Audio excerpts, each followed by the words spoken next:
If you're in your 30s and you don't know where to start, by the end of this video, you're going to know where to get money from, what you can do with that money, how to narrow down your options, and when to take action so that you know exactly where to get started. I bought my first home when I was 29 years old. I was working full-time and saved up $20,000 in the bank. I also had $15,000 in RRSPs, which I could take out tax-free thanks to the first-time homebuyers plan. Back then, you could only take out 25 grand, and today the limit has increased to 60 grand. After saving a bit more money, I had 20% down payment and enough for closing costs so that I could buy my first home before I turned 30. What I did wasn't complicated. A problem that I see today is that a lot of home buyers tend to complicate the buying process for themselves. Have you ever gone to a restaurant and opened up the menu and saw like 30 options for red wine and 10 different types of steak to choose from? It's overwhelming to the point where you just want to close the menu and ask the waiter to tell you what to eat and drink. But people put themselves in similar situations when they're looking at homes. They go to every open house, search online for more houses that might be out of their budget, play with online mortgage calculators without ever going to the bank. All of this becomes overwhelming, so they give up before they even get started. And the worst part is that this cycle can repeat itself over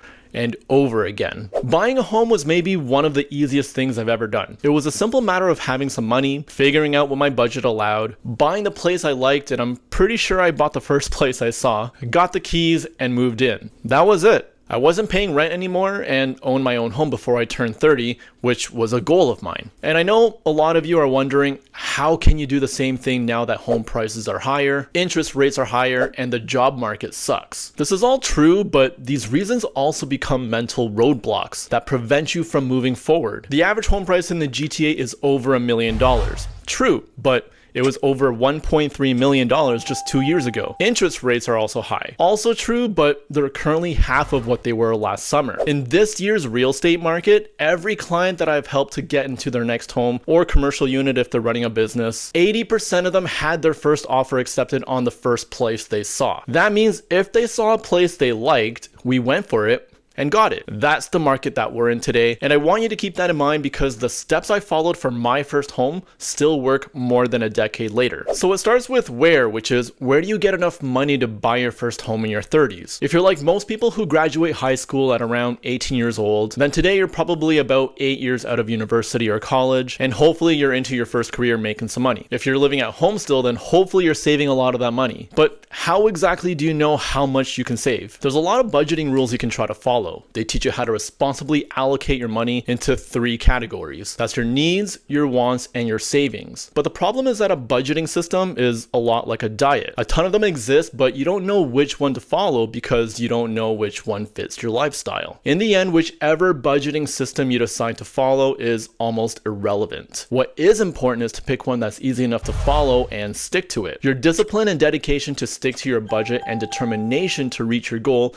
is what eventually helps you to have more money to put towards your new home. There are 3 main areas you can get access to money. The first is your income money. That's the money you earn from your job and keep in a bank account. It's cash on hand that you can access anytime. Most people spend it on things they want. You should be trying to save it. The second is investment money, which is money you've already earned as income and put away as an investment to make it grow. This could be your RRSPs, GICs, and money in a stock portfolio. You'd have to go through some sort of process like calling the bank and signing some documents or selling some stocks to get access to your money before it ends up back in your bank account where the rest of your cash is, to increase the pool of money that you have that eventually goes towards your down payment. Here's the thing about the first 2 so far. A lot of people like the idea of investing. It becomes a goal, and to achieve it feels really good. Taking money out of your savings and investments psychologically makes it seem like you're going backwards. So a lot of people don't want to use their TFSA money or their stocks. You don't have to, but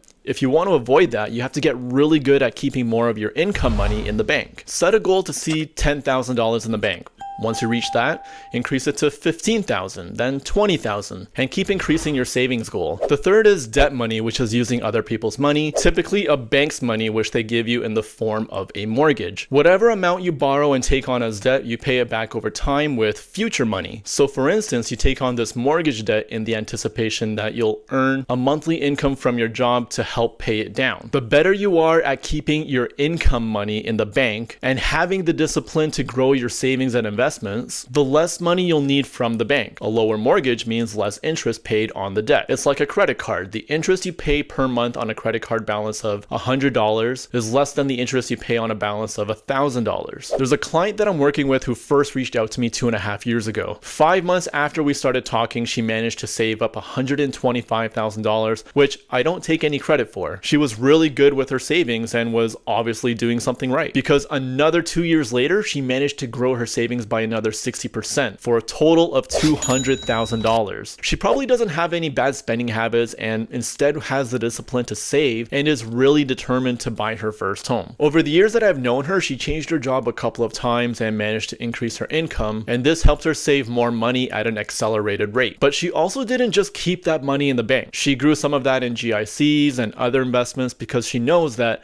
money can make more money. She also has money in RRSPs, so she can also take that out up to $60,000 and repay it back over 15 years. Here's a secret about RRSPs that not a lot of people know. There's a temporary repayment relief available to defer the start of the 15-year repayment period. If you took out money from your RRSPs between January 1st, 2022 up until the end of this year on December 31st, 2025 for the first-time homebuyers plan, you get an additional 3 years before repayments begin. So taking your RRSPs out this year means you don't start repaying until 2028 and have until 2043 to fully pay it off, tax-free. Back to my client. She has $200,000 saved up, but what can she do with it? Just because she has $200,000 doesn't mean she has a 20% down payment available on $1 million home. $1 million house in Toronto would have a land transfer tax of $24,475 as a first-time home buyer. She'll have other expenses like a real estate lawyer, movers, and will probably need some money to buy furniture and other things for the new home. So let's say that's another 15 grand or altogether about $40,000. So she's left with 160 grand for her down payment to be on the safe side, which means she's probably looking at a property in the $800,000 range. To understand what your budget is, you can't just take a guess. Keep in mind that the majority of the money to finance your new home purchase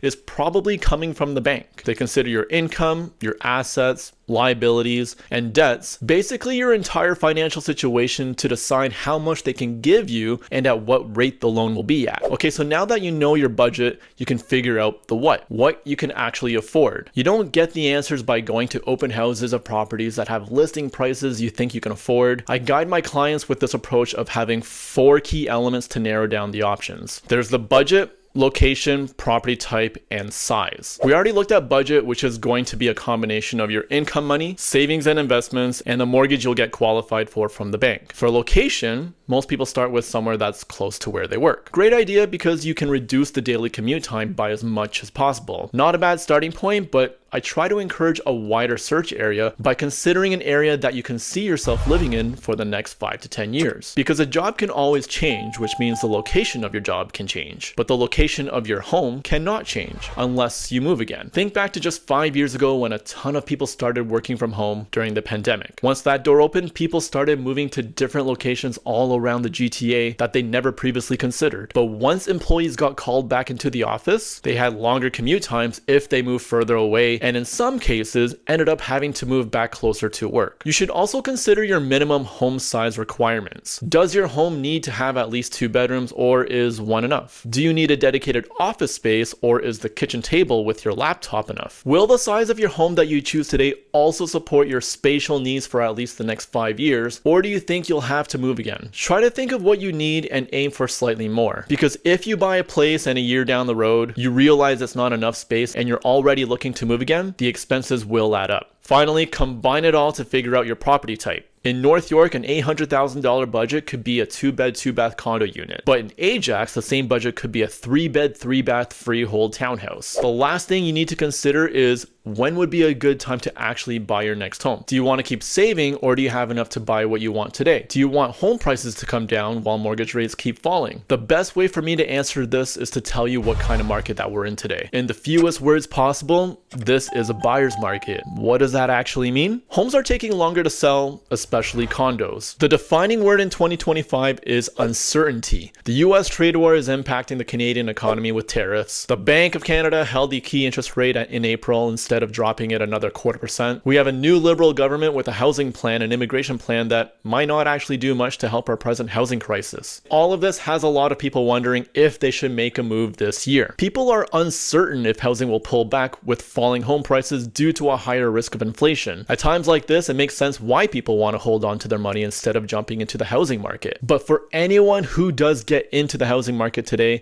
they're getting a deal. Can home prices come down more? Let's say you bought your home today and home prices came down 5% tomorrow. Would you be worried? I'll tell you why you should and shouldn't be. I'd say you shouldn't be worried because you're not selling your home the next day, or hopefully not in the next few years. The original intention was to buy your first home so that you can live somewhere that you're not renting. Why would you sell in a low market if home prices fell 5%? Here's why you might be cautious. Because if they did, it means that inflation was high and people were spending way too much money on things that were way too expensive, including housing. Think back to 2022. Inflation was high, so the bank's interest rates went up, and when the rates go up, home prices fall like they did over the last 3 years. And this eventually leads to risk in the job market. If you're suddenly not working, you can't afford your home anymore and you might be forced to sell. So there's this whole trickle effect that stems from inflation down to a crashing housing market and an increase in uncertainty. So there's the brutally honest truth to the two sides where this market can go this year. We honestly have no idea at this point